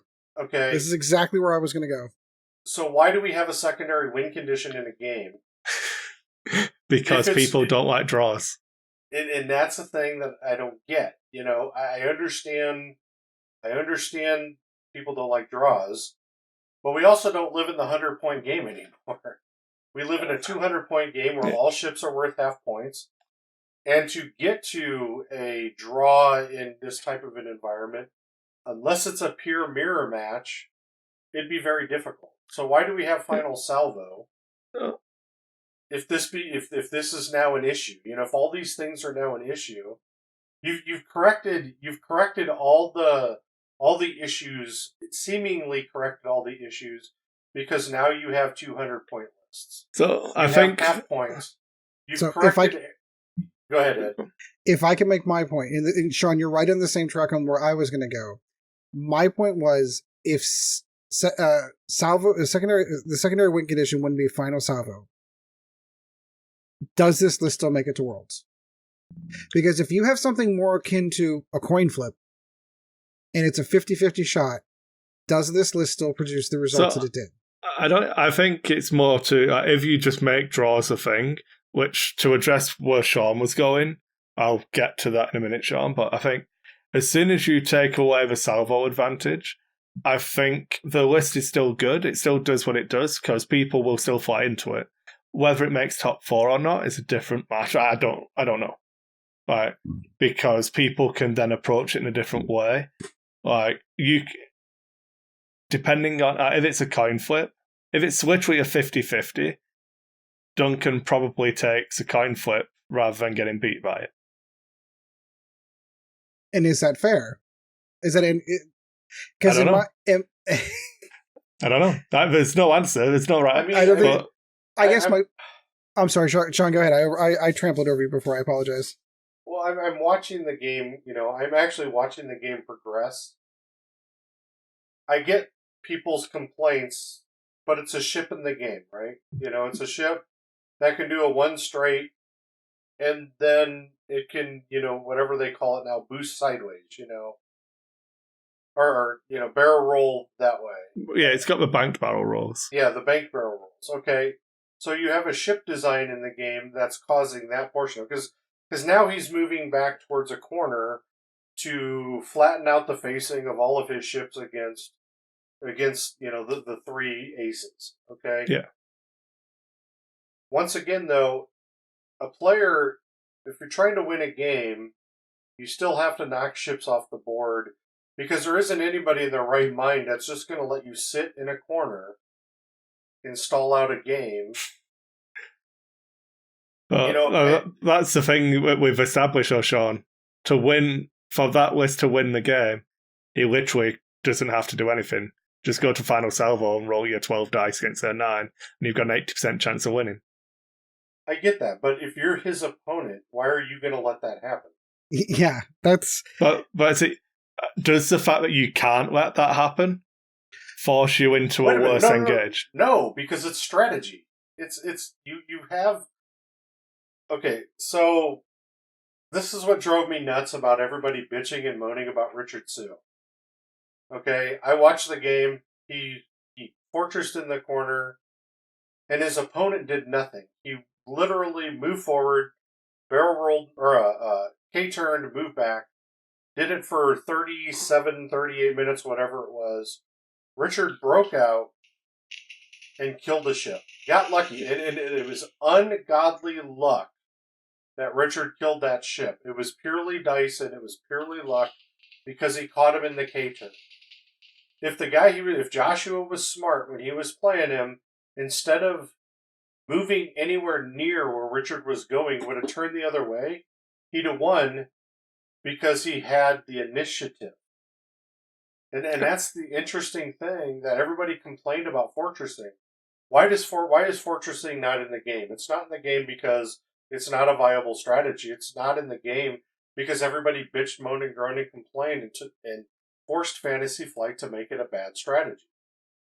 That's why it's out of the game. It's not out of the game because it's not a good strategy. It's out of the game because people don't like it. Yeah, so that brings it on to how I wanted to kind of wrap up the point and the conversation on it. Because like I said, I don't think there's a right or a wrong answer. I think definitely it's a competitive event. People are playing within the rules. There's judges present. I think making arguments in bad faith after the fact is bad form and shouldn't really be done, especially any, like, people, it's the internet, so people are always going to see tone where there's not intended and stuff. Right. But do you fix these kinds of problems? I'm not talking about this specific thing, but like, do you fundamentally change the rules of a game?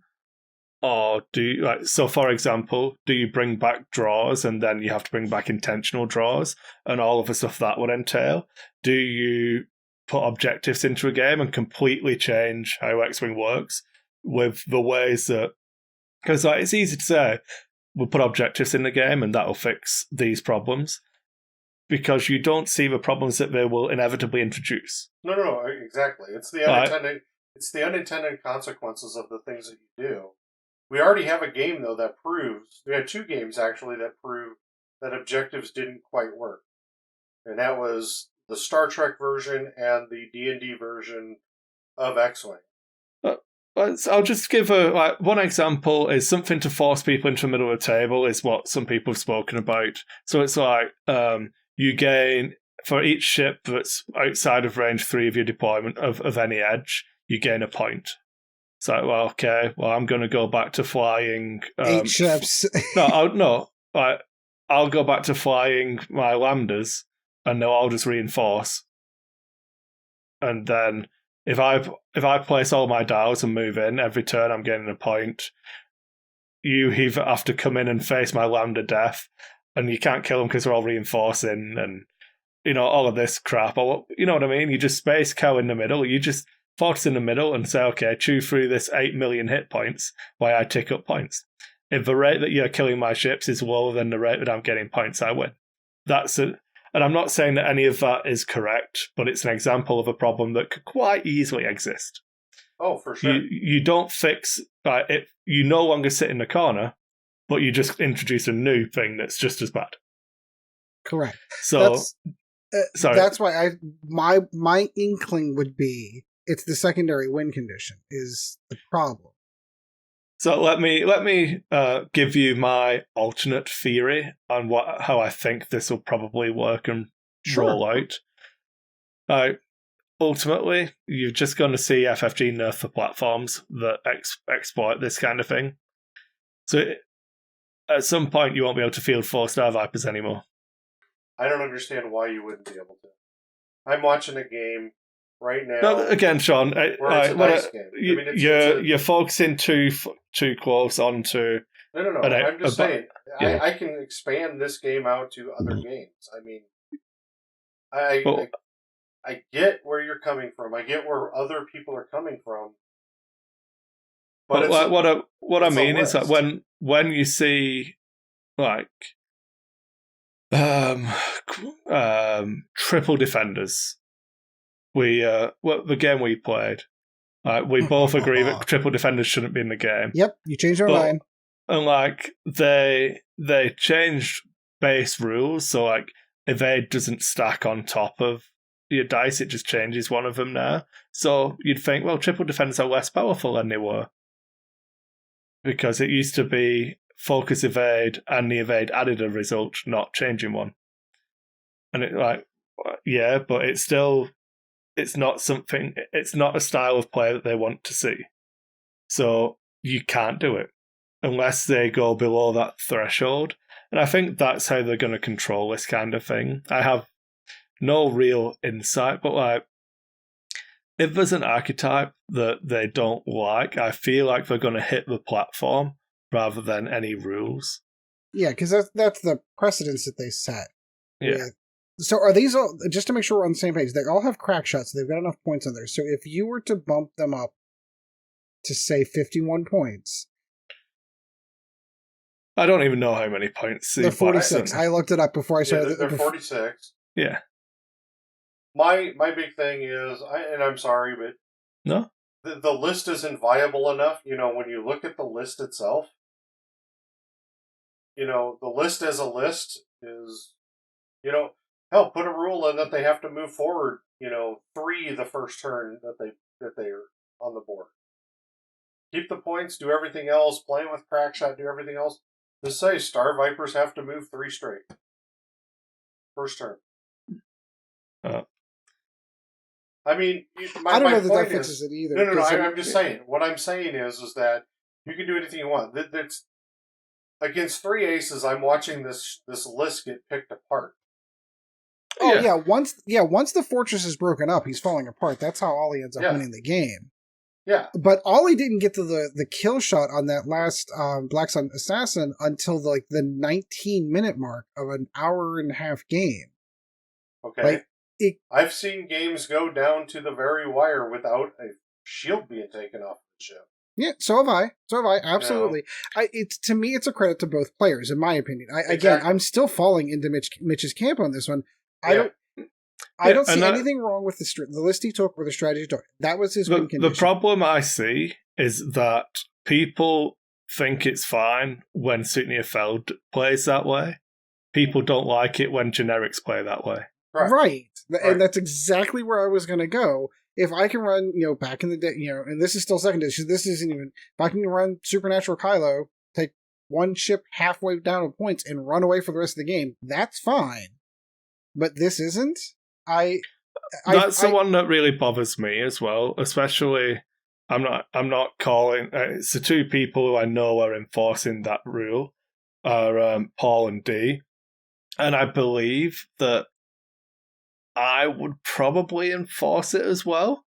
If I saw someone mobile fortressing, I wouldn't issue them a warning. I would warn them that that's not acceptable and that they would be issued warnings if it continued, if that makes sense. So what would you do if a player then runs an ace and all he does is 1 turn? But again, that's what I mean. That's why if it's before engagement, you'd have to do the same thing. The thing that really bothers me is after the engagement. Once Anakin's got literally 1 point on the board, then Anakin can win a 6 point. If they launch an attack shuttle, you take its shields away, and then it redocks, so it's not going to explode. You win a game by 6 points. Okay. You point. No, not the attack shuttle, the escape pod. But what if the engagement doesn't take place until the 5-minute mark left in the game, though? And I could follow your rules right up until 5 minutes left in the game, break out for an engagement, get half points, and that's the only engagement that happens in the game. No, that's why. So before the engagement, I would warn you that you'd need to engage. But I did. I waited how- until 5 minutes into the game, but I did. But No, how are you? What judgment? I'm just putting my devil's advocate hat on it's for a in moment, Chris. I'm sorry. No, you're right, and that's why I don't like that this is a thing that we have to talk about. Yeah, that's why I fundamentally feel like it's not the strategy on the table.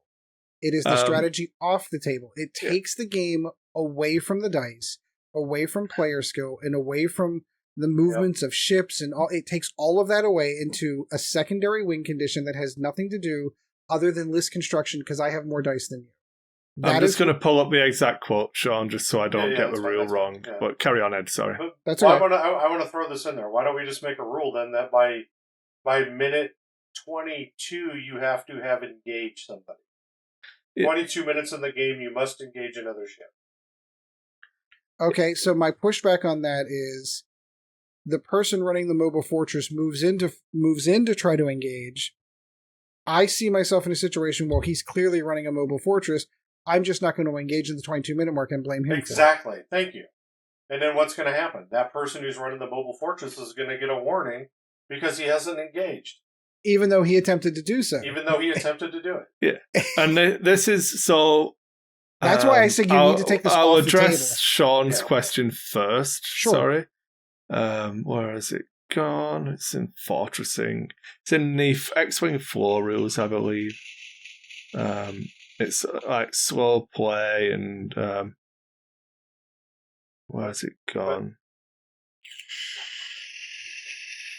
Oh dear, sorry about it. I'll just summarize it. So I'm paraphrasing here, but it's basically the fortressing rules, and it talks about the trying to exploit a stalemate condition. So fortressing is illegal because it tries to exploit a stalemate condition. Thereby, anything else that tries to exploit a stalemate condition should also be illegal. It's the extrapolation that people are making to justify that stance. And oh my god. No, that's fine. And one thing I used to tell my players, and I'd say this in the play meeting of every event, that it's no good complaining to me after a game that you only played 7 turns. It's no good complaining once you've only got 10 minutes left that you've only played 5 turns. If someone's slow playing you, I want to know about it turn 2, turn 3, turn 4. You need to tell me early. If you don't, you opted into that slow play. I think we spoke about this when Bruno was on. Yeah, we talked about it. We actually talked about it on Nova a couple times. Yeah, that both players opt into these things for them to be a problem, and it's only when it goes one way or the other that it becomes a problem. And I would I watched, so I'm going to call you out again, Patrick. You did really well at Worlds, but I watched him do really well at the hyperspace trial, but he lost to Paul LaRue in the final, where him and his opponent would just chat and play a nice, friendly, slow-paced game of X-Wing, and then Patrick wins by 20 points. Again, and again, and again. And I'm stood there, and I'm just watching it happen. I don't do anything because they're both having fun, and I know that Patrick's got the advantage and he's going to win, but under the floor rules that were in place at the time, I wasn't going to step in because both players are happy having a fun game of X-Wing. I told them every round to if a game isn't progressing at a reasonable pace, you need to tell me. I'm stood right there. If no one says anything, they're both happy. They both find that pace reasonable. Yeah. So, but now, given the current floor rules, I would tell Patrick that he needs to, talk whilst he's moving. You know what I mean? And that Patrick did nothing wrong. If he did that now, he would be doing something wrong. Yeah, I'm glad I don't judge anymore. Because these are things that fundamentally to me are they're all judgments. Number one, it's all a judgment. So I've played against people. I went to a regional in North Dakota, and and it's the guy slow played. Once he got the advantage, he completely slow played it. I brought it up to a judge. Judge stood there, and the judge was his friend, and said, "Nope, that's not slow play." And it's obvious. I played against Jacob Picklemeyer at regional in 2014. Nope, not slow play. It's just like it's all up to the judge to decide. It's just like anything. Unless you clearly define what slow playing is, what fortressing is in writing, what it is, you cannot enforce the rule. Yeah. Now, the interpretation of fortressing is what Richard Sue did, more so than the mobile fortress or spinning circles waiting for something to attack you. Yeah, because back when Richard did it, there was no such thing as a final salvo. Correct. It was based upon initiative. If you had better initiative, you won the game. Can I point out real quick? I just want to point out one tiny thing because the game's been going on and I'm kind of like watching it in the background. We get to the end of the game, the two players shake hands, they hug, they're congratulatory toward each other. Clearly, they both had a good game. Yeah. So I get the no fun factor. I genuinely get it. I truly do. Like I said, you can't use that game. I know, and you're right. It's a fundamental discussion on the concept itself. Yeah. I myself am still falling into the camp, though. The fundamental problem with this is not the on-the-table play. It's the off-the-table secondary win condition. Yeah. I think that there needs to be something to determine how to determine draws in a large tournament where you can't have draws and you need to have someone move on. Why can't you have draws? What's that? Why can't you have a draw? That's my question. This situation, so you get into this situation. This was top 4. So Ollie and Mitch draw. Who goes to the final? No, that's where final salvo would come into play. But not in a game, not in game 2 of round day 1A. And that's the problem, though, Sean. Ed gets to right there. I get where you're coming from. I totally understand. And that's my reasoning behind, I think that if it becomes an issue and enough people get angry enough about it, the way they fix this is that Star Vipers are just going to cost 51 points. Yeah, no, I agree that that's probably what's going to happen. It doesn't need to. It doesn't need to. And hey, why don't you just shrink the field? If you really, every 30 minutes, shrink the field.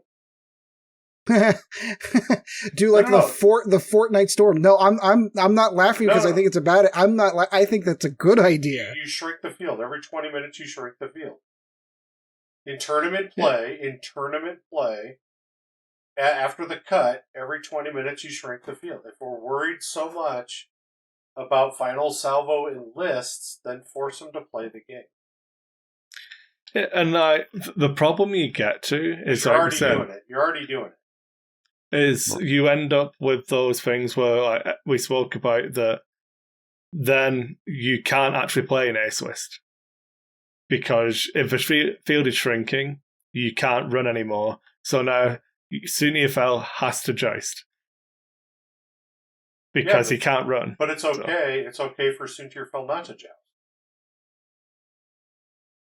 But is it though? That's the fundamental problem. That you can't have a rule for. This is my opinion, and I think this is how we'll close it up. Yeah, please. I don't think you can have not engaging at the start being bad, but not engaging at the end being okay, regardless of the ship class. Thank you. Exactly. I agree 100%. Okay, sorry to bring it up, but we were at 50 minutes and had wrapped up everything we were going to talk about. Yeah, that was a great conversation. I think I like the way that we brought it because we weren't saying anything about, this is a horrible thing and needs to be removed from the game. We recognize that it's a fundamental problem of the game, and we've got to do our thing. How do you fix it? It's not just a question of pointing out a problem. And I honestly don't think you can. And I hate doing that. I hate whining about stuff that I don't like without having a better idea. and I have ideas. I'm not like arrogant enough to think any of them are better. They just introduce problems I haven't yet thought of. I'm sure, but so like one of the ones that I would have thought of. So when we got to okay, let's say in this instance it's a draw. What was wrong with MOV? So if you think about it, during the course of the other 12 games that these guys played prior to playing this particular game, again, this is a single in on a focus on an individual game. That each of them had played 12 games in this tournament prior to that. There's the mathematical possibilities that they had the exact same MOV going into that game are probably very minuscule. Yeah. The draw's a draw. It comes down to MOV to move on. If Mitch had more MOV during the course of the entire tournament than Ollie did, Mitch moves on. Or vice versa. How'd you discover bye? It's a tournament final. It doesn't matter.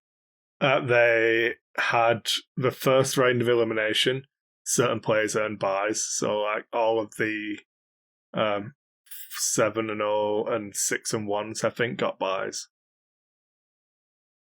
I'm just ruining everything for everyone. Like I said, I'm not arrogant enough to think I have a fix. But we've had that before. We've had no, and I'm trying to remember how buys work. Buys it's 100. It's 150. Yeah, they were 150 wins. But is that not a handicap? Because you could score 200. Who cares? You got the buy. Yeah, it's one of those things. I'd be willing to sacrifice 50 points for a guaranteed win into the next round. Exactly. That's the trade-off. Right up until you lose in the semi-finals of Worlds because the other person got 151 points. Don't be perfect then. Play worse. Okay, while I agree that moves the goalpost significantly in a different direction of I gotta buy and somehow I'm getting hurt because I gotta buy, I agree with that statement fundamentally. It takes it away from this game. No, I know. I'm not. I'm just playing devil's advocate there. No. And it's a good counter. If you get a buy, aren't you fundamentally getting hurt in a tournament anyway? Because I disagree with that. No. Hear me out. Because if you get a buy, let's say you have one loss, okay? So you start out a tournament with a buy and you have a loss. Now you're up against other 5-1s who potentially could have done 151, 160, 170, 180, 190, 200 in that game. In the first round, that you got 150, they got 200. So now you've already skewed it. You've lost a game somewhere in there, and who knows what the points were. But at the end of the day, you're already at a disadvantage because you're down 50 points. With a win, of course, it does get you the win, get you the tournament point, but you lose MOV to get that tournament. Yeah. It's a trade-off. Right. That's what I'm saying. You're not having to play a game. It's a guaranteed win. It's a guaranteed tournament point. Personally, myself, I would eliminate buys. That's exactly it. That's how you change it. And I don't know enough about this particular tournament as to why the purpose of a buy was even required. Because the way that it used to work, buys were giving out as rewards. They were a reward for doing well in another tournament. I won in this instance, because the cut was going to be so big for day 2, rather than having... So mathematically, it worked out that if you do it the way they did it, if all the 5 and 2s make it, the 6 and 1s and 7 and 0s get a bye, and then the 5 and 2s play each other, and then you start the top 120 or 128 or 160 or 62 or whatever. It's irrelevant, but what that means is your event's too big. Means you have. It's Worlds. I get that. It means you're giving out way too many juice boxes. That's really what it means. Yes. So, if I were to offer a suggestion, my suggestion would include the following: remove Final Salvo, bring back MOV, and remove buys. That eliminates all of those problems. Now, mathematically, could you, in a weird situation, in a 1 in a million shot, end up with 2 players in a semifinal that had the exact same MOV and draw? Sure. Yeah, then you go to extended strength of schedule. Right. I love it when my opponent just go from round 1 drops and then I just lose because of it. Hey, too bad, You should No, be there. Okay, but that's a With all tertiary. your opponents, you should be after your games are over because you're winning so quickly. Run into every one of your opponents and cheering them on. Yeah. Down at this juncture, you're down into tertiary win conditions. Correct. I think we're all being facetious and arguing in bad faith now. Anyway, Absolutely. You say. I think it's a great idea, but I came up with it. Of course, it's a good idea. Hey, I picked World's winner. I'm just saying. I still think buys should be 200 points. So I don't even want to go anywhere else. So okay, so seeing as we're still in the news segment of the show because we never moved on, there is more important news. I come back, and everything just goes to chaos again. This was always the plan. Yeah, you come back to a Worlds tournament. Of course, this is exactly the show you should have come back on. So the real news isn't that Ollie won Worlds. It's that I won our 6-player casual event exactly in the Sentry Box. Took advantage of all the competitive players not being there. I think I said that actually on our last show. I went in, I crushed face, I was a horrible person to people. I told them, you probably want to do this action, and it was the correct answer, and these are where you probably want to move to. And I help my opponents make good decisions and then still beat them because I'm not actually a horrible person. But congratulations. I won. I'm awesome at the game. I have a question for you, Chris. Did you go in there with confidence in your list? Yeah, I was flying first order. I said we're going to win Worlds, man. Yep. This is a guy who I sat, was in a hotel room with the night before his round, and he hadn't decided on his list yet. I'd actually played a practice game with this list already. It's good. Back to 0 upgrade cards. It's awesome. That's right. Congratulations, by the way, on winning this. Congratulations. We are burying the lead, though. We forgot to mention, we didn't even really get into it. A list that you started flying at the genesis of 2nd edition made top 8. Your Boba Fett Fen list. Yeah. You knew something back then, man. I'm just saying. I'm trying to give you credit. Well, I'm pretty sure that, I said, maybe that was on Sea to Sky and I didn't say it on our show, but I said, Scum still has good things. Fen's still Fen and Boba Fett's still Boba Fett. And Slave 1 is just cheating. When you can use Slave 1, it is just cheating. Alright, no, I'm just going to go the other way, thanks. Anytime you can just say that, you made the right choice. Unfortunately, this card says it doesn't matter. Oh man, you really outplayed me, but luckily I could read what Supernatural Reflexes does, so it means that you're actually worse at the game than me, despite making the correct choice 100% of the time. To say, we buried that lead. I'm just throwing that out there. Yeah. All right, we had 2 hours of great X-Wing discussion. Do you have anything you want to button up on? Yeah, I hate dice still. I'm watching this game and I just feel the pain of this guy playing the Star Vipers. He's rolling dice and just nothing. Oh my god. Yeah. Flashbacks. Yeah, I want to go back again because up until the 20-minute mark, he had the game. Yeah, but he didn't have dice. He had really pretty bad dice for most of it. Let's see. One of the things with flying generics, you're never going to get double modded shots. So yeah, right, absolutely. Yeah. I mean, but that's the risk if you're going to soft fortress to try to get the final salvo. Whatever. That's the risk of a list like that. I like the list. I actually would fly that list and want to joust with that list. That's a lot of dice. You're throwing a lot of dice at your opponent, and unless you're up against 3 aces, you have a good chance of winning because of the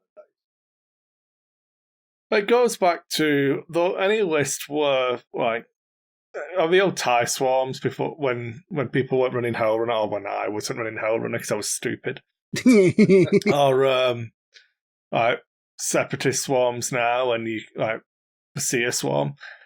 If you don't get rerolls, so you're using those calculates, and it's like, well, I can line up, I can block you, and then get 5 shots.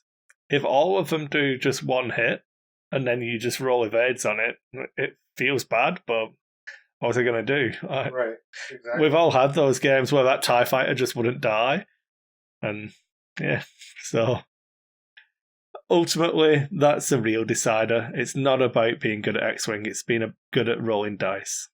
Microwave your dice, kids. It's fine. Just buy out a rim. I was just going to say that. I did play a game of Outer Rim on stream, actually, on Sentry Box's Facebook page. Would you agree with Sean's assessment on the dice, by the way? Well, I played as Ketsu, and I got my ship upgraded to be the IG-2000 with proton torpedoes. So my win condition was just roll dice at other ships, and then I scored bonus points, and I just won. So yeah. Roll attack dice at ships, and it's fine. Yeah. I will say that it took me 1 extra round to win than it should have, because I blanked out on 5 dice, because it's still me rolling X-Wing dice. I had to wait an extra turn. They couldn't stop. They had an extra round to try and still couldn't catch me. But yeah, fun times. All right. Well, we've got some cleanup we want to do at the end of this one. Yeah. So I didn't ask a question this time. And that was kind of by design, because we knew that Worlds was going to be a huge, big chunk of this. Yeah. So there are no listener questions, but we do have a big thank you to all our Patreons. Say all of your money from this episode will be going to charity. Do you want to give the info for that again in case anyone else wants to donate on their own? Sure, that would be the Juvenile Diabetes Research Fund, or JDRF. I believe their website is just jdrf.org, and it is in support of children with type 1 diabetes that move on to be adults with type 1 diabetes. Yeah, and how much are we at per episode now? See how much we're actually... Oh, so I'll tell you, I'll donate $30 to $29 an episode, so I'll bump it up that extra $1 to make sure it's a round number. Oh, aren't you a sweetheart? So no, I would just feel embarrassed typing 29 and it's like, oh, you couldn't justify that extra $1. So yeah, we keep trying to do these things. So we don't spend any of your money on beer. It all goes towards hosting and then Exactly. charity and paying for tokens. So, yeah, fun times. And, yeah, I suppose you could email us any questions at lackoffocuspodcast@gmail.com. Make sure you're following us on Facebook at Lack of Focus Podcast on Facebook. We do have both a Facebook group now and a Dice 8 Discord that you can join if you want to, chat with basically me, because no one else bothers checking because we're all terrible cast members. I gotta turn. I keep turning Discord off on my phone because I'm at work, and I don't want to get all the stuff while I'm at work. But we're all on there, so you can chat in that. I've got all the bots in for all the X-Wing stuff, so you can smart link your list and it'll break it down, or you can look up cards on there. It's pretty useful. And yeah, I just wanted to again congratulate Ollie on his win.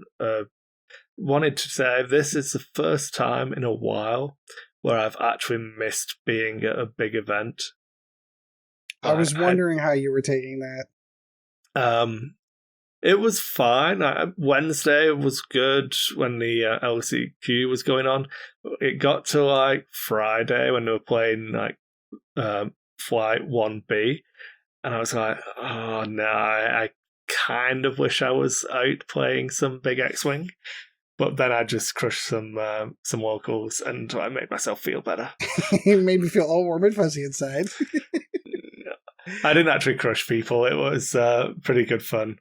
Yeah, it was a fun day of just playing casual X-Wing. Yeah, so in case you missed it from the last episode, pro tip, when there's a big tournament around, that's when you go to your local because all the competitive players are not there, and you get all the baby seals that you can club. So we drafted the prizes, and I chose the cardboard prize card thing that just has a number 1 on it. That's what I chose to be my winning prize. I left all of the arcade force tokens and everything in. I didn't take any of the good prizes. Just the one that said I was number 1. Out of 6. Oh, it was a hard-fought event. Hard-fought victory, but you pushed through and muscled through. All right, so we're going to go ahead and call that to a close. Sean, it was fantastic. This couldn't have been a better show. Like, this is the best show that you could have returned on. Yeah, I've been trying to come. You guys know I've been trying to come back, and it's just a little bit overwhelming. My surgery went fine, but my recovery is not going well. So there's a time when you just have to, you have to say, well, I'm in pain no matter what, but I'll come back. Hopefully, we can get Chad back here pretty soon. I'm leaning on. I physically have seen Chad in person. We sat down and had a Rick and Morty night last week, so we will. I have physically seen that man. Yeah. That's good. Well, tell him I'm back, and tell him he has no excuses now. So. I know. We got to get the whole crew back now. Exactly, but I'm glad to be back, and I'll be back. I may miss an episode. It's still going to be hit and miss. It's just going to depend upon how I'm feeling. I worked all week this week, and so I'm in the amount of pain I'm in, but I'm glad I came back on this one. It's been fun, and look forward to many more. Yeah, excellent, Chris. Always good talking to you, my friend. Oh, it's always good to be here. All right, so that is going to do it for episode 37. What do we know? Looked like I knew the winner. I'm just saying. I'm just throwing that out there. So, what did Chris know? All right, so until next time, guys, fly casual. Thank you once again for joining the Lack of Focus X-Wing podcast. Check out Dice Hate Productions for all the latest episodes, and we'll be looking forward to seeing you again next episode.